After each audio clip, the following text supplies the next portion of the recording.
Good morning, everybody. Welcome to Coffee with a Conservationist. This was our Friday morning series that took place every week. It was started with Coffee with a County Forester back in March. And we've now kind of put it back to once a month because everybody's starting to get back to, I don't know that normal is the right word, but we're starting to get back. So we're really happy this week to be hosting some members from the Vermont Land Trust to talk to us about conservation easements. What we ask is that you keep yourself muted so we limit the background noise. If you have any questions, that you can go ahead and type them in the chat box, and then I'll relay those to our speakers, Liza and Caitlin.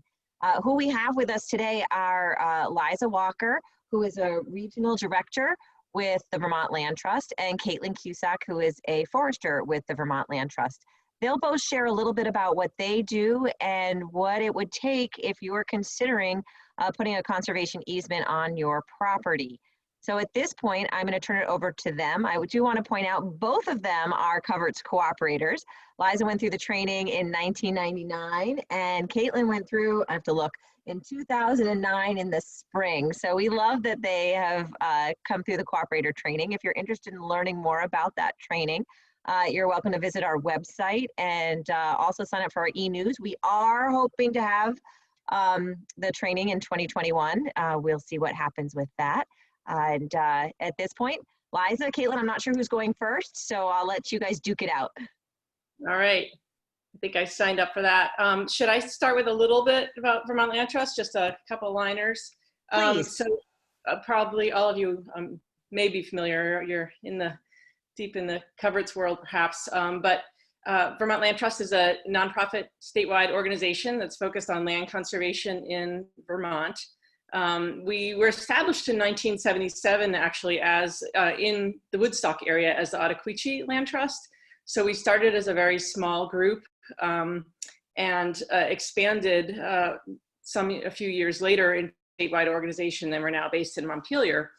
And but our model of being really connected to communities continues. We have staff now. We've probably upwards of 45 staff around the state. So we really work closely and reside in and work in different communities. So I would say we used to have 6 different field offices. Now we have probably 45 field offices because we're all working remotely. So now we're really all over the state. And so my work as a regional director, one of, I think now 7 regional directors who kind of are the first line, I would say, I guess, of folks who talk about land conservation. And we work with landowners and communities and municipalities when there's an interest in conserving land. So we work to develop the conservation project, assess the opportunity and see if it's something that a town or a landowner would like to pursue, and then we lead them through that process. And then, so the conservation part is one part of it, and stewardship is another huge part of our program. And so I'll let Caitlin introduce herself because she represents that world.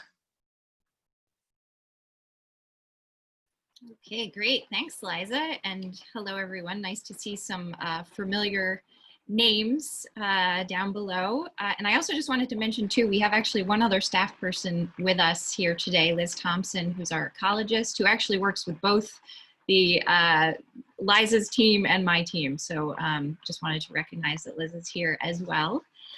So as Lisa mentioned, I'm a forester with the Vermont Land Trust. I have been with VLT for about 6 years now. And as a forester, I'm on the stewardship team. And so while I work with Liza and have some tasks related to new projects as landowners are conserving their land, my main role is to really steward the conservation easement once a property has been conserved. So I'm one of 4 licensed foresters at VLT. And along with the regional stewardship managers, collectively we're responsible for stewarding over 1,900 conservation easements in Vermont. So this involves everything from, I know a couple of you are familiar with this, but this really involves answering landowner questions and serving as a resource for landowners to achieve their management goals and really answer questions that folks may have about the conservation easement. In the case of foresters, this is not, I know as part of the coffee hour, you've heard from county foresters and consulting foresters. You know, our role is not to replace a landowner's consulting forester. It's really just to be another resource for our conserved landowners to answer general questions about forest management, but also specifically how the conservation easement and forest management interact. And so as a stewardship person, you know, there are certain things in the easement or certain activities that require the landowner and the land trust to work together and for us to issue an approval. And this kind of spans the whole sort of range of things, you know, from constructing agricultural or forestry buildings to, in the case of what I do a lot of, that's reviewing and approving forest management plans. And so in order to harvest timber for sale, under a conservation easement, there needs to be an approved forest management plan. And I would say the majority of our conserved properties are also enrolled in the state's current use program. And so those two things are pretty compatible. And the forest management plan that's developed under current use really meets a lot of the requirements of the easement. The part where I tend to have the most involvement is if Liz, or one of our ecologists, or Alaire, or other ecologist, has identified sensitive features on the property. These are, you know, sensitive wetlands like vernal pools, or unique natural communities like in my neck of the woods. I live here in Bristol, like Clay Plain Forest. And that's when there might be restrictions on what management is appropriate in those areas. And so that's where the foresters would work with the landowners and the consulting foresters to figure out how to best manage those areas. I guess I would just mention one other thing, one other main hat I wear is the land trust. We own about 24,000 acres of forest land and farmland, some of which we lease to farmers, some of which we manage ourselves. A majority of that is under the Atlas Timberlands Partnership. That's a jointly owned with the Nature Conservancy. But I personally manage about 1,000 acres of land owned by the Land Trust in Starksboro, mainly in the Mad River Valley where Liza is. So that's faced in, we own land in Duxbury and then Waitsfield. And so these properties, they're all enrolled in current use. Managing for high quality saw timber is one of the goals, but we also are, you know, managing for resilience to climate change and conserving ash and water quality and forest hydrology and some of these other kind of broader management goals. So, you know, I do a number of things and can also chime in on everything from invasive plant management to boundary marking to forest inventory and management planning. So yeah, happy to be here and look forward to the conversation. I like that. A jack of all trades you seem to be, Miss Caitlin. So if you have any questions, you know, go ahead and type those in the chat box and I'll relay them to Liza and Caitlin. And I really rely on you all to have questions to keep this conversation going. So I'm giving you a task, so take to it. And while they're thinking of their questions, I'm going to start off and just sort of ask, you know, is there a minimum acreage that you're looking at if I'm a landowner? Not exactly. You know, we're really focused right now on trying to be strategic and to protect the land that's most important to protect in Vermont. So that goes in the different categories we talked about: the most productive forest lands, the most connected forest lands, you know, looking towards preventing fragmentation or reducing the impacts of that. For farmland, we're looking for the best agricultural soils and the best managed commercial agricultural operations. The big part of our work too is with communities protecting important places like creating town forests and sometimes town greens. We just protected a sledding hill in Underhill, a second phase of that project. So, you know, for special community properties, sometimes they can be really small and sometimes they can be as large as, you know, the property that we did up around Bolton, which was around 1,600 acres. So, but if we're talking about our work with private landowners who might say, I really care about the future of my land, I want to see that it's conserved, we do look at it on a case-by-case basis. But yes, they're probably, you know, below 50 acres or 100 acres. We have to really look carefully at, you know, whether there's, you whether the resources warrant the conservation and what the landowner's goals are. So we do look at it on a case-by-case basis, but I would say we're, we want to protect all land, but we also know that as an organization that has a responsibility for these easements in perpetuity, we now have, I think, over 2,500 conserved, easements that we're monitoring forever. We have to be judicious and not say that we can do everything. So if I'm a landowner and I approach the land trust, what is the steps? Is that am I the first one to approach? And then what kind of monies are involved? I mean, I think I hear a lot from landowners that, they're afraid of the costs associated. Yeah. So how does that work? Yeah. In terms of the first step, yeah, certainly reaching out to the Vermont Land Trust to talk about your land is the first step. And on our website, you can find a point of contact for where you might live, and having a conversation about your land so we can learn about it. We have all sorts of GIS capacity. So by the time you tell me where you live, I can usually, find your car in your driveway. We can look using aerial maps and get a sense of where somebody is and what even some of the the remote sensing resources, so we can look at what you have, if you have a wetland or if there's anything that might jump out at us to say, wow, that looks like it could be a pretty special place. So we try to first do a conversation and a desk assessment, and then certainly a visit, and then learning more about what the landowner says. If they say, I want to protect all of this land, I don't want one more thing on it, I just want it to be managed as forest, then it's a different conversation than if somebody says, well, I've got 5 kids and I want each one of them to have a place on this land, and I also have a gravel pit back, and things like that. It can get complicated. So really looking at the situation is the first step, and then certainly a conversation about cost is something that we have to get to sooner than later, and that does tie in a little bit to the land and the size of the land and the kind of the land.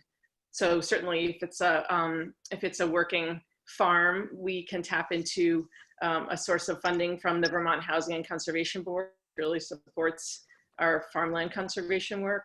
So we look at eligibility for that. And if it's the classic combination of a little bit of open pasture or old field with forest land, then we have to start to talk about, well, there's no funding available from any grants or other state resources. So it's really something that we have to navigate together. And as much as we don't want costs to get in the way, sometimes it can be hard. It's usually for an average project. So we didn't really get into this, but many of the probably talking about are conservation easement donations. So that's when there's not that source of funding available from the state or another source to pay somebody for their conservation easement. So then somebody might say, I still really want my land to be protected. I'm willing to sign the conservation easement without any. And then unfortunately, it's the kind of situation where we have to say, you just gave away something of value, and we now need to ask for your help covering our costs to do that. And we have 2 types of costs. There's the sort of immediate costs of having our staff people visit the land, our ecologists look at it. We do some mapping, we do some title search, all the things involved with the legal transaction. So hard immediate costs, and then there's our long-term costs. We establish a stewardship endowment for every property that we protect. And this is something required of land trusts who are accredited with the Land Trust Alliance. It's a national organization, and it's really looking at best practices for land trusts. So if you're signing on to protect an easement in perpetuity, you better well have the resources to do that as an organization. So we and the stewardship department that Caitlin's a part of are the crew that are signing on to provide really good service to landowners once they've conserved their land, to be available anytime by phone, to be able to visit once a year. So it's the ongoing costs that are covered by our stewardship endowment. And that's typically about $8,000 per property, $5,000 to $8,000, I'd say. Probably, I guess, $8,000 is our current average. So that's a big chunk So to do a conservation easement donation, the Vermont Land Trust incurs $12,000 to $15,000 in costs. And so we have to find a way to cover those costs to do a project. Seems fair. Seems fair. Yep. Let me ask Caitlin a question. Caitlin, if I'm a landowner and I've put my land in conservation easement, you've mentioned invasives. There's a, personal and controversy around using chemicals or non-chemicals. Is it okay as a landowner if I want to treat invasives on my property and I choose to use, an NRCS grant that allows me to use chemical treatment? Is that something that would work with an easement? Yeah, great question, Lisa. We have, most of our properties, our own fee lands. I'll start there. On our own fee lands, we definitely manage invasives, and herbicide is one tool we use in that whole toolkit for doing that. And then on conserved lands, we definitely encourage landowners to manage invasives, if they can, and certainly cost share through NRCS is a great way to do that. So I would say, generally a lot of our landowners who are managing invasives are using herbicides, and that is compatible with the easement. I'm always wary with conservation easements to say it's always okay, because there's always certain exceptions. And certainly when herbicides are in use, it's following the label and being careful where and how they're used, especially around surface water and other, wetland resources. So I would say there might be, and Liz, I know Liz is on here and is very familiar with some of the sensitive areas, the ecological protection zones, that may, some of our easements may have a function where the use of herbicides in certain areas, like again, these sensitive ecological areas, may require our approval. And I would say, in those areas, many times managing invasives is what will help that natural community persist over time and is a great restoration technique. And so certainly in those cases, we would work with the landowners to figure out, the best treatment. And in some cases, it may be herbicide. Yeah, so thanks, great question. It's certainly a big issue and a big time investment for landowners. So it's great when folks are motivated and that there's funding to help with that. Great. Well, we have a question in the chat box from Jeff. He'd like to know, if I were to give land to VLT, does VLT have the right to sell, trade the property? Is there some way to protect the land in that transaction so the land will be protected in perpetuity? That's a great question. Thanks, Jeff, for asking that. Yeah, so land gifts is one way we do protect land. So often somebody says, I love this land, but I'm trying to do some estate planning, or I want to give it to benefit the Vermont Land Trust, or I want it to be conserved forever. So land gifts are one thing that we do receive with some frequency. And always we start with a conversation with the landowner and what their objectives are and what the land is like, really. So sometimes people have given us a house with the intention of, hey, we just want the Vermont land, this is the way that I can support the work of the land trust. So in that case, we sell the house, and take the proceeds and put that towards conservation. If it's a property that has conservation value and it's something that we believe really warrants a conservation easement, and that's the landowner's goal, then we would receive that gift of land and then place a conservation easement on it, or at the time that we sell it, it would have a conservation easement on it. We can't put a conservation easement on land that we own because you can't be the owner and the holder of the easement at the same time. So it has to sort of happen on the disposition of the land. So certainly if that's the landowner's goal and it's the kind of land that warrants it, and we would be frank about that. If somebody said, I want you to put an easement, 8-acre parcel of land that I give you, you might have to say it's not a good fit for us. You might want to do something else with your land. But certainly we would want to protect the resources in perpetuity in keeping with that landowner's wishes. So in thinking about that, and I'm remembering a case up in the Northeast Kingdom where the landowner didn't actually talk to a land trust or something like that before they met the end. Mhm. And so then people were like, oh, wait, we can't take this, or we don't have the capacity. So it's really advisable for people to approach the land trust, even if they want to leave it in a will or something like that to the land trust, they should definitely have that conversation first. Right. Yeah. I mean, we certainly appreciate the chance to work with the landowner, you know, who's still there, and we can share the process with. You know, as they say, giving with warm hands is always a little bit easier. Yeah. Great, great. Alicia wants to know, what features do you consider when determining which areas of the state are priorities for conserving? That's great, and I might have to pull Liz out of onto the screen for this. So basically, there are many models that we've developed, and Liz Thompson has spearheaded with the Vermont Biodiversity Project and Vermont Conservation Design. So there's definitely some modeling that's been done about where are the most important natural communities that represent the landscape, such that for the state to be resilient, we need to protect these different areas. So we have that to guide us in terms of, you know, the most important places in Vermont to protect.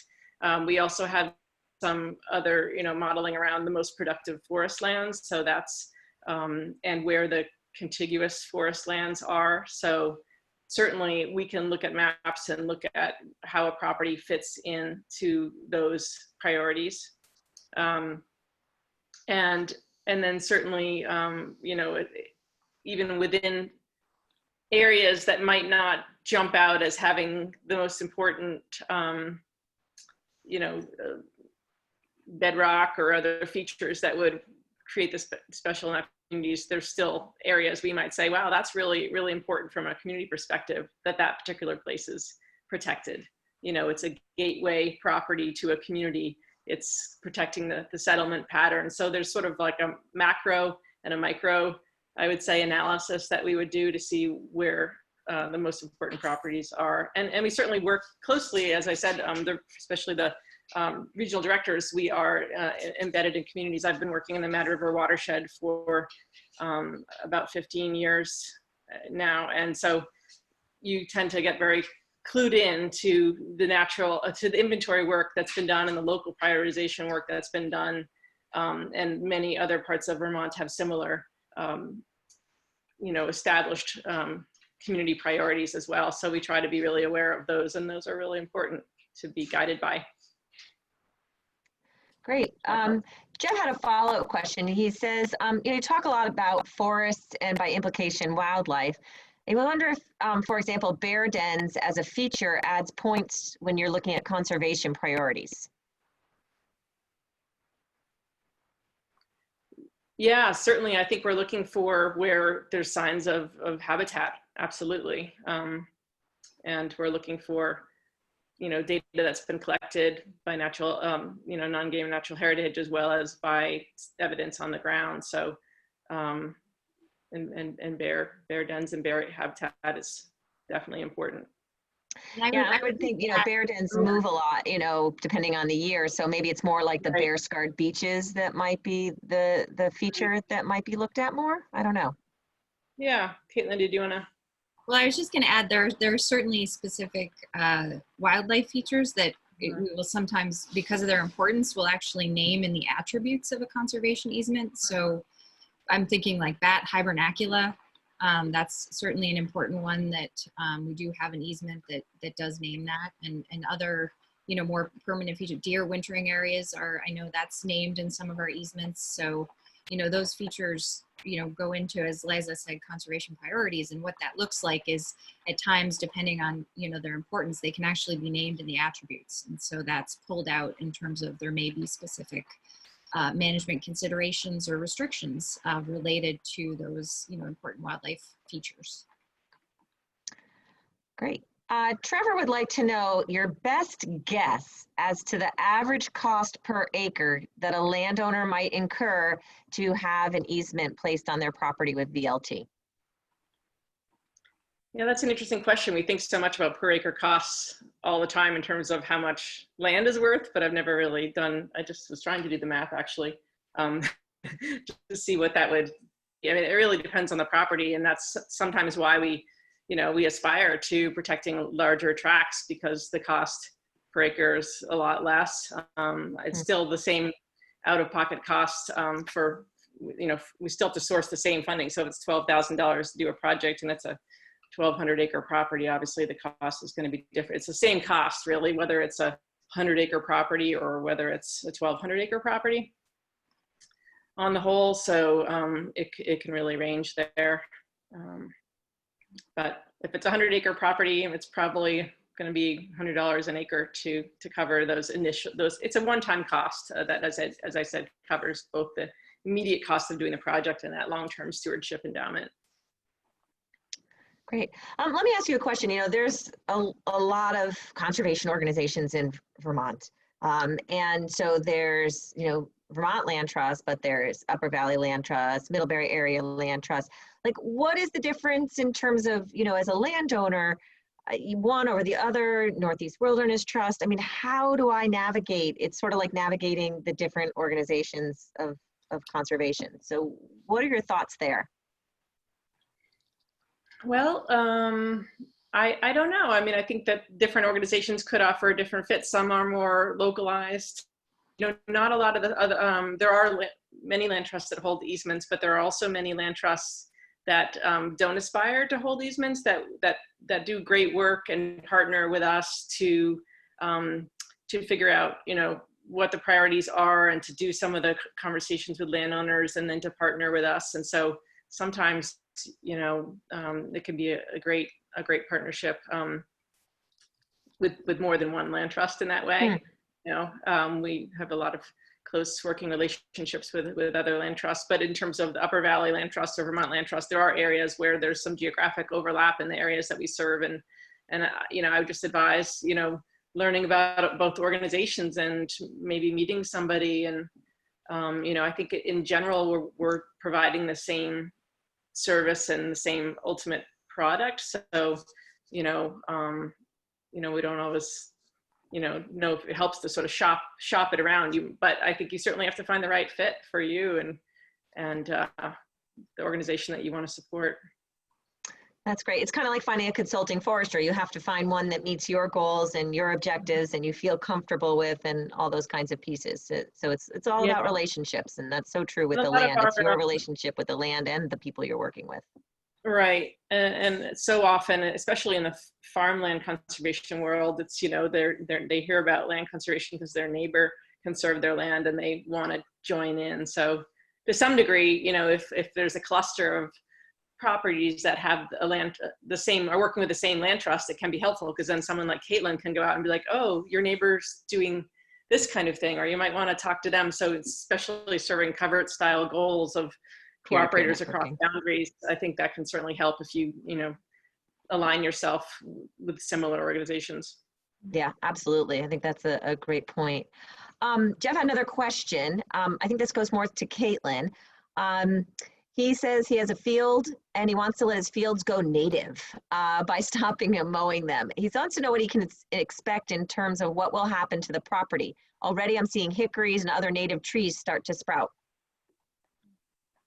Well, I think one thing that you can be assured in New England is if you let something go, the forest will come back. That's one of our kind of amazing stories about, especially, our land use history of agriculture. Our forests will regrow.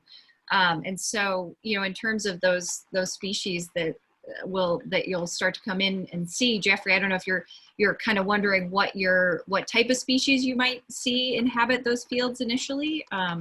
But I would say, you can look and see what your surrounding vegetation is, and those trees are just going to be seeding that meadow immediately. But, you'll probably see pin cherry. That's a species that tends to establish in open areas that are kind of recolonizing areas. And what's cool about those trees in particular is those seeds can be dormant in the seed bed for up to, I think the folks at the Northern Forest Resource Station have said even up to 100 years. So you could see pin cherry popping up in there. And depending on the vegetation around there, you'll see some birches and some of these, we call them early successional species. starting to establish. So it'll take time, but but it's neat that you're already seeing, I think you said, seeing some hickories and other native species starting to invade. So I don't know if that answer was specific enough to answer your question, but. He also asked a little bit about worried about invasives. So yes, I would say that is really great point, Jeffrey. I think the beauty of these open areas is that the trees will reestablish, but they're also a perfect area for invasives to establish. And you know, that those invasives can come from the surrounding area. So if you have invasives around the field edge, it would be advantageous to start to control them. The issue though is that a lot of these invasive species are spread by birds. And so their droppings, you know, a bird just has to fly over or perch on a power line. And that's, you know, sometimes how you'll find these random honeysuckles in the middle of the woods. And it's, you know, hard to say, how did that get there? And a lot of times it's the birds. So I think being really vigilant about, as you said, nipping them in the bud. And VT invasives, so Lisa, maybe if we could put that in the chat box, is a great resource for folks to learn how to identify some of these invasives. There are some more common ones that folks may be familiar with, but I would say it's really great to look on that website because there are some new ones that may not be super well established here. I know, and actually I think Liz, you might have been looking for it down south, I remember you mentioning, but Japanese steelgrass is one that has been established. I was reading recently in southern Vermont and potentially Rutland County as well, and that's one that would be really good to not have become established in Vermont. I worked in West Virginia where the floodflame forest was just steelgrass, and any of the otherwise amazing spring ephemerals and other wildflowers just couldn't establish. So I think it's great to become really knowledgeable at identifying some of these newer invasives so that we can remove them quickly before they become established. So yeah, thanks for that, Jeff. Really great points. Excellent. I think this one's for Liza. What are the tax advantages now to a conservation easement? Right, it's a great question. So for people who donate conservation easements, there's a couple different types of tax benefits people often ask about. One are property taxes and another are income taxes. So in terms of the property taxes, you know, people say, if I conserve my land, will I pay less property taxes? The answer is generally probably not too much change in your property taxes. So when you conserve your land, depending upon the type of land, you're giving up some value associated with how you could have used that land, such as development, which is usually what, you know, brings value to land, is the potential to use it for homes and residential and commercial development. So you give up value. And when you're giving up that value through a conservation easement, you're basically making a charitable gift to a nonprofit organization, just the same as when you you know, make a donation to another favorite charity. So that's the value of that gift is determined through an independent appraisal process. So say you make a gift that has $100,000 of value that you've given up by conserving your land. That $100,000, you could be eligible for an income tax deduction. It's a federal income tax deduction, and there are rules and regs on how you can deduct that. And it's basically 50% of your adjusted gross income. And then you can use 16 years to carry that deduction. So that's the really helpful change that must have happened, gosh, I don't know, might be a decade ago now. It used to be you had to use the gift in 5 years, and now you can carry it for, use your first year and carry it 15 more. So depending upon the size of your income, that really helps for people who don't have a massive income but have a lot of land value to be able to really benefit from the federal income tax deduction. And so, yeah, with property tax, you've reduced the value of your land. So you might say, well, why should I pay as much property tax on my land if it's not worth as much? And it's up to the town listers to decide if your value, your town assessment should be reduced. And statute says they have to consider all encumbrances, but there's no particular guidance on, you know, there's no formula for how much they have to reduce it reduce your assessment, and it really differs on the type of land, of course. So most times people don't see a huge reduction in their assessment. And often, many times, landowners are in the current use program as well. And that is the program that provides more property tax relief. So to donate a conservation easement on your land and you're already in current use, you probably are getting the best property tax deal you can get. But the income tax benefits can be really helpful. And I guess in terms of right now, not being a tax attorney, I don't know, and the way things have changed in terms of itemization and how you can use that gift, it's best to talk to your own accountant or tax attorney to see, how you could best use that gift. If that answers the question. I think so.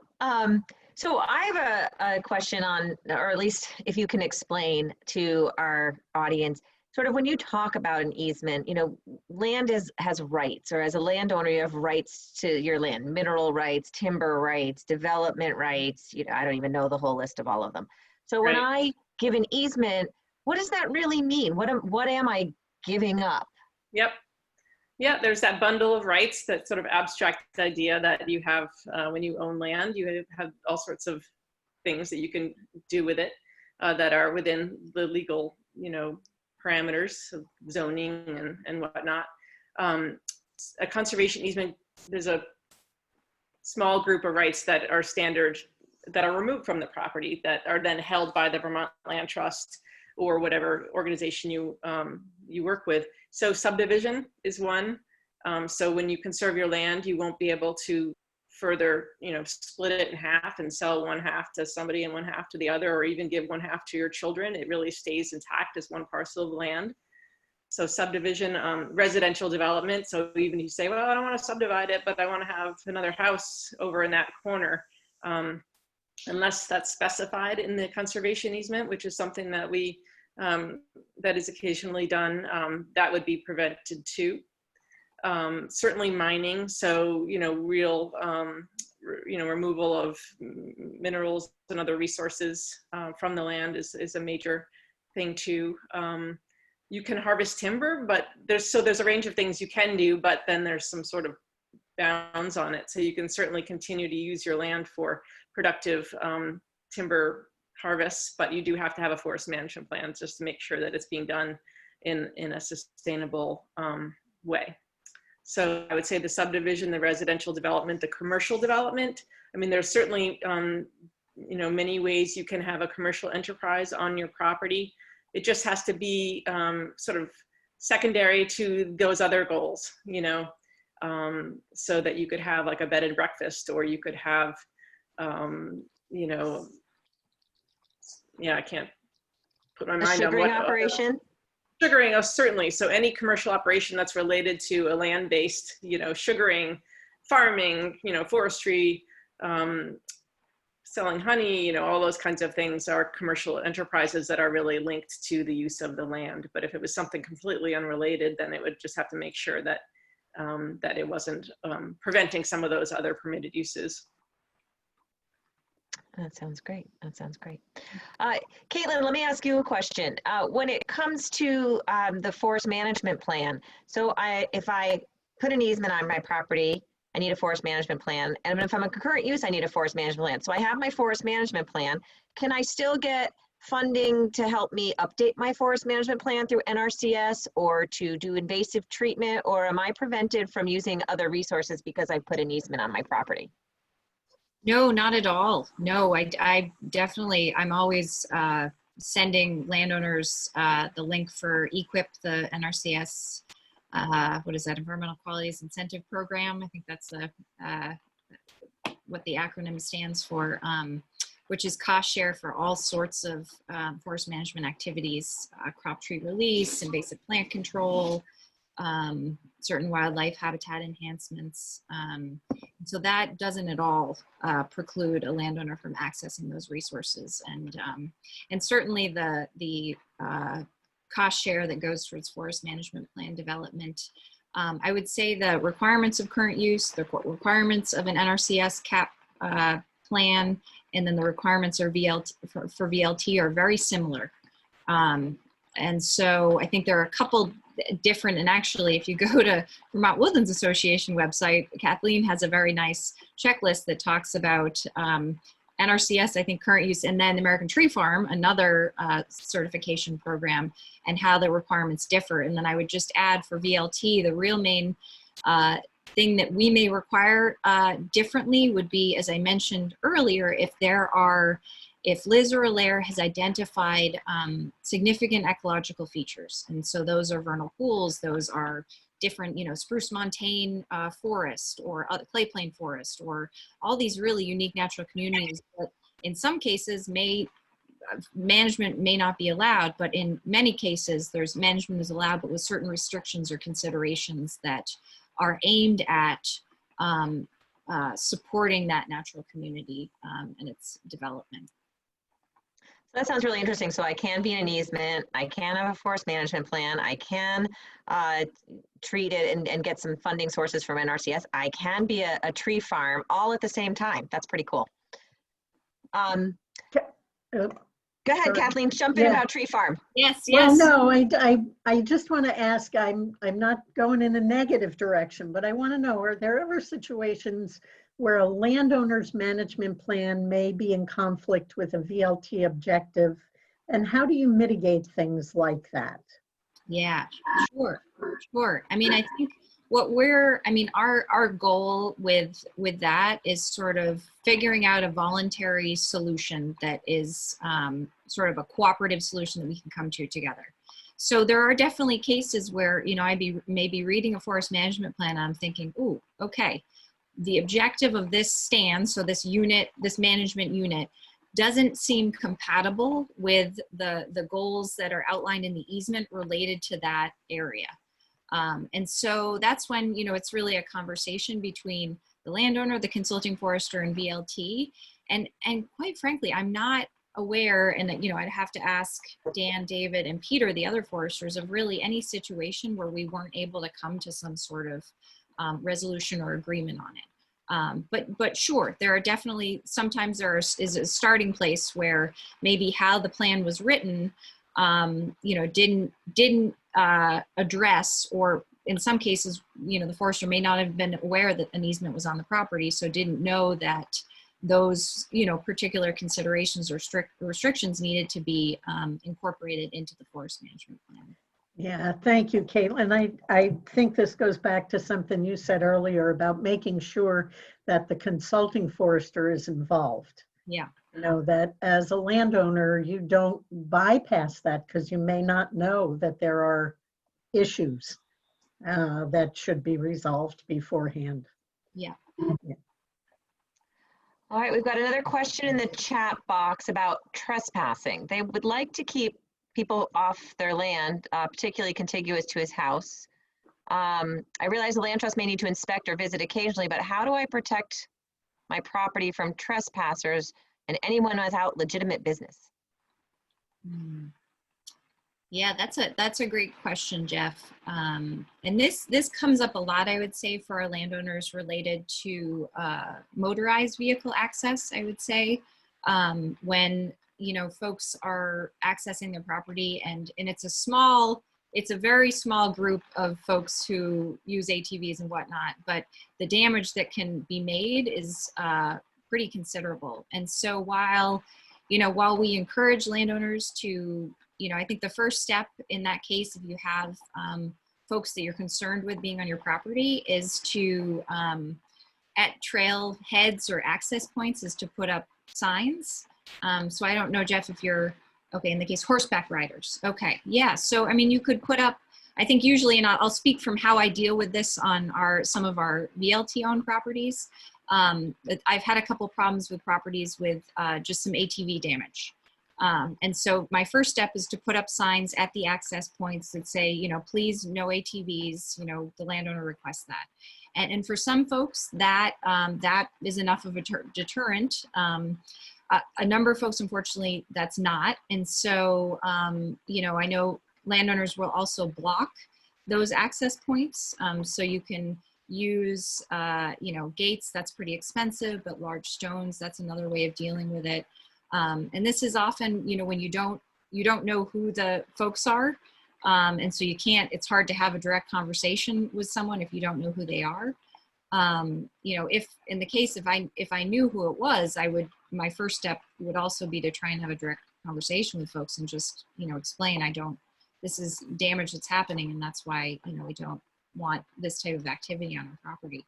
And then, you know, I guess the kind of final option, Jeff, for you would be to post your land. And that is something, unless there is, so we do have in some, and Liza, you'd probably have a better sense for how many, you know, projects you're doing with public access, but, you know, some of our properties do have public access clauses. And so that it allows, not, you know, and that may not be all types of access. Usually it's non-motorized, non-commercial access. But as long as there isn't that public access clause, then the landowner has the right to post the property. And, you know, that needs to be done to be legally binding, needs to be done in a certain way. And, you know, we can share the resource on how to do that. But that is then another sort of legal step that you can take to prevent illegal trespassing.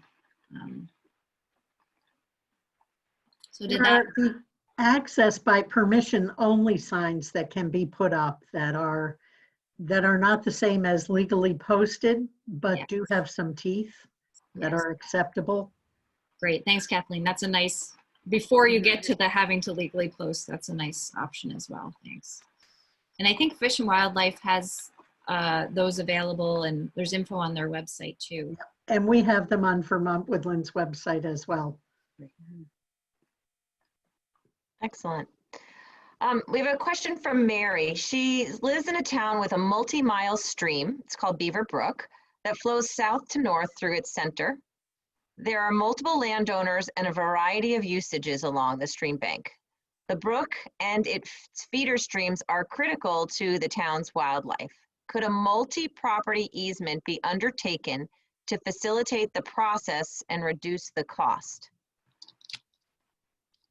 That sounds like a lovely, I don't know what town that's in offhand, but it sounds lovely, Mary. I guess certainly many times we do work in sort of a neighborhood initiative, and it's really pretty exciting when neighboring landowners are all invested in that kind of outcome and want to join together to protect their land.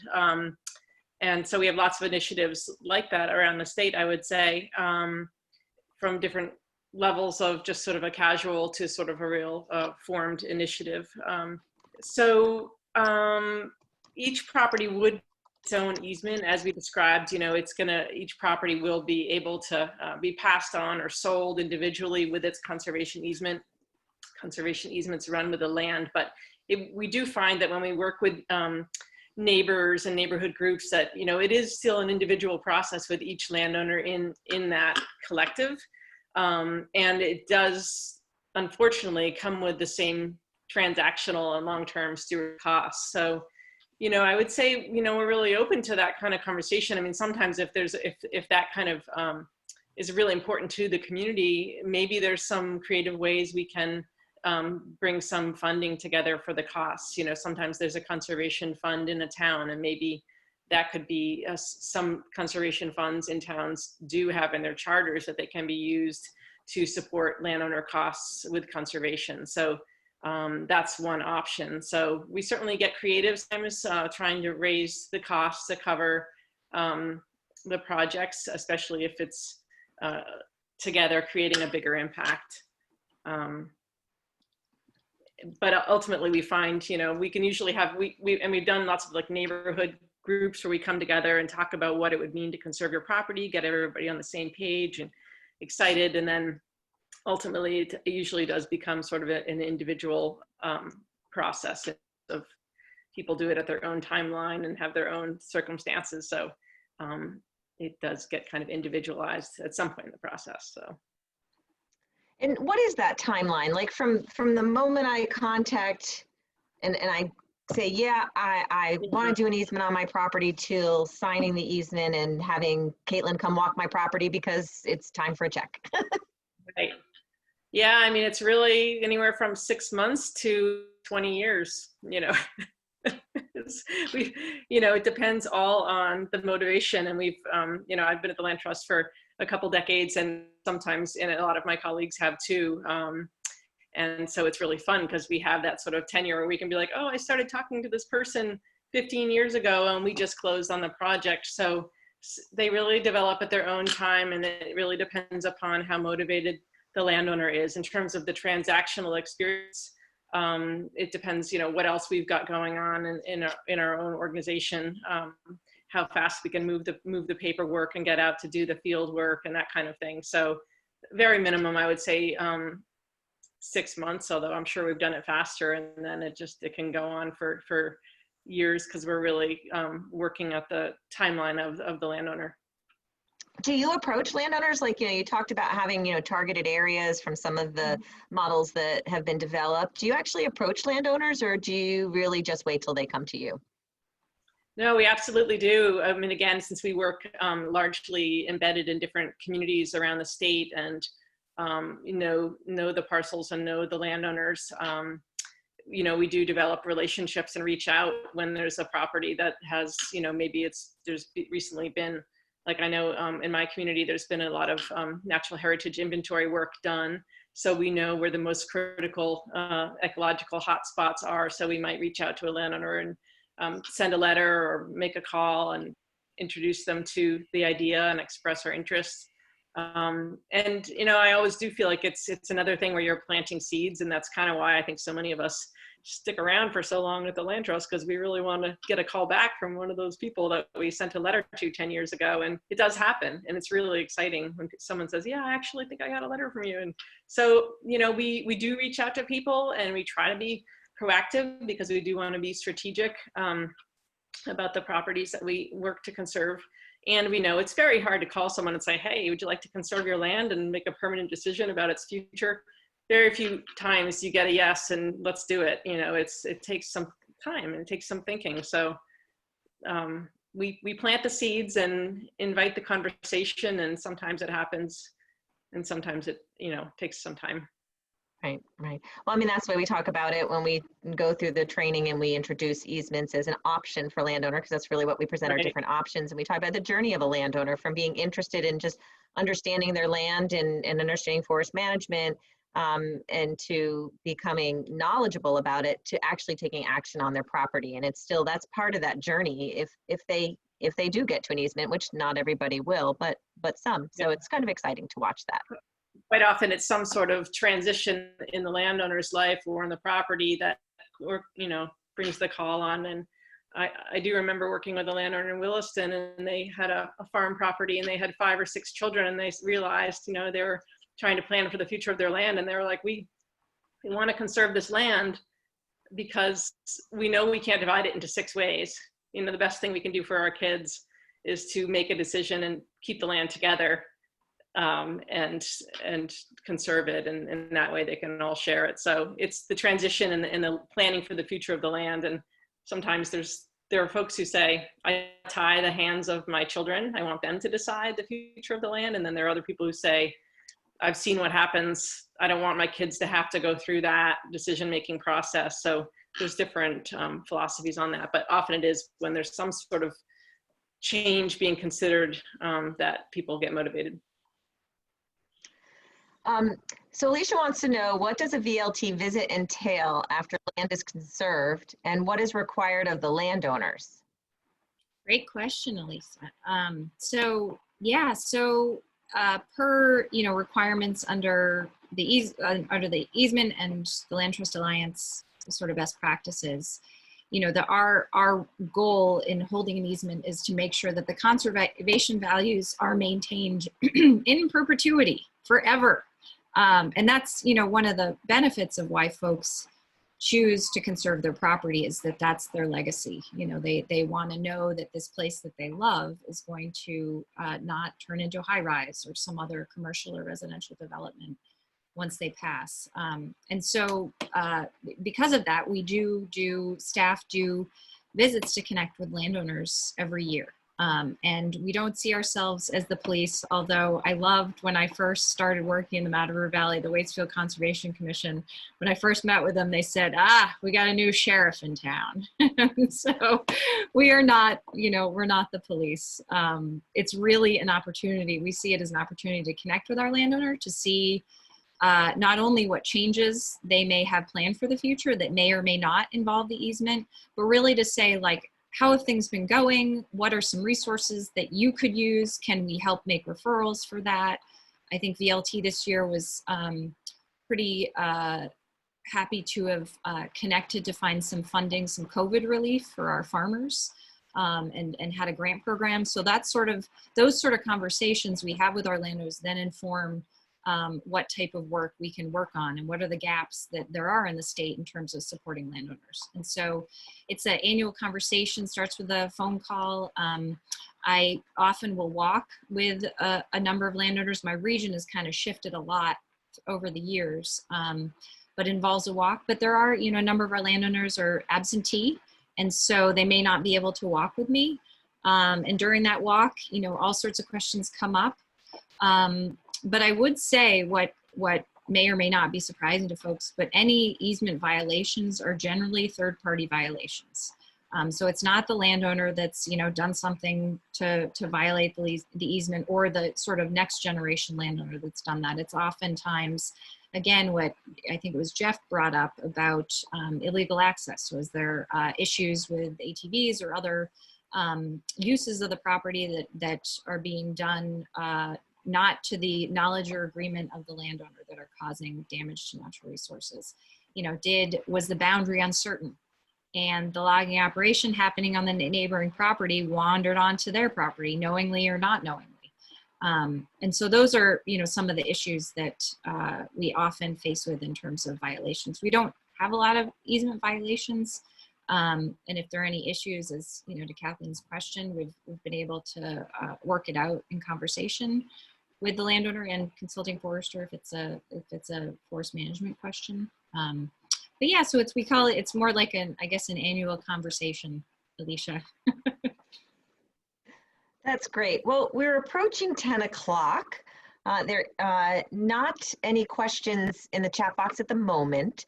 So anybody has a last minute question, go ahead and throw it in there. I do want to mention, we talked about not tying the hands of our children, or, wanting to make sure things don't happen. So that involves thinking about how you're going to pass lands. And both VWA and Vermont Coverts have programs that look and help landowners about passing lands. We offer a passing lands pop-up. They were in person. We're trying to figure out how to move this online, but it gives the landowner an opportunity to talk to a VLT person, a lawyer, a financial planner, like what's involved in thinking about passing your land, and you get those individual conversations. VWA has a program when you're ready to actually move into that process of passing lands. They have some resources to help you do that, meeting with a family mediator, or providing help with, I believe it is to hire a lawyer, some things like that. Mm-hmm. And so you can find information about those on their website. Kathleen, do you have anything to add on that? No, thank you for mentioning that. It's the legacy planning program that we are able to help landowners, and it's a nice complement to what you're doing at Coverts for folks who are really wanting to take the next step. That's great. Yeah, it's really nice how they kind of feed into each other. I'm really pleased with these programs and the partnership between these organizations. So I want to thank everybody for joining us today. I especially want to thank Liza and Caitlin for fielding all those questions and providing some wonderful answers. You can visit the VLT.org website. You can reach out to them if you're interested in discussing what it means for you personally to have an easement on your property, and they can look and see how you fit in with their goals. And it's been a great way to spend the morning with you. I hope you'll all sign up for our e-newses on VWA and Coverts websites so you can learn about these and other programs. And please, we'll send a survey out after this, and let us know what else you want to hear about. We'd like to continue these conversations. We love that it's a conversational kind of thing, so your questions are getting answered. And so let us know what you want to hear about so we can schedule more of these. We're working on that first Friday of the month. Thank you all. Thank you so much. Thanks, everyone. Yeah. Have a good Friday. Bye-bye.